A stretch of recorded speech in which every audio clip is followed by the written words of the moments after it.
Бизнесът е за всеки.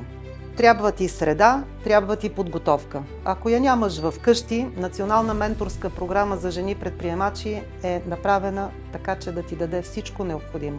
Умееш ли да разказваш добре за своя бизнес и за себе си? Днес комуникацията не е това, което беше преди. Днес комуникацията е яснота, бързина и смисъл. Национална менторска програма за жени предприемачи учим точно това, дамите.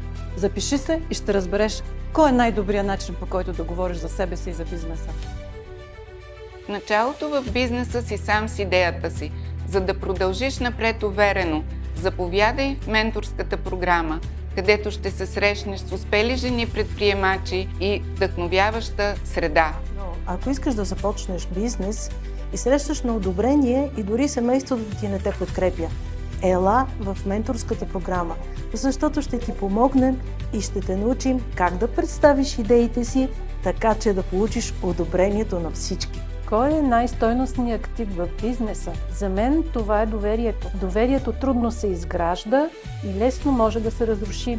Ние в менторската програма можем да ви дадем основните насоки как да създадете истинско доверие във вашия бизнес. На пазара има изключително много пари за прекрасните идеи на жени предприемачи. Ела при нас и ние ще те научим как да ги вземеш и да направиш своята идея продаваема. Успешният предприемач следва закона и знае кого да попита. В програмата ще намерим отговор на всички ваши въпроси. Изкуственият интелект е вече тук. Знаеш ли как да го превърнеш в свое предимство? Включи се в менторската програма и го направи свой съюзник.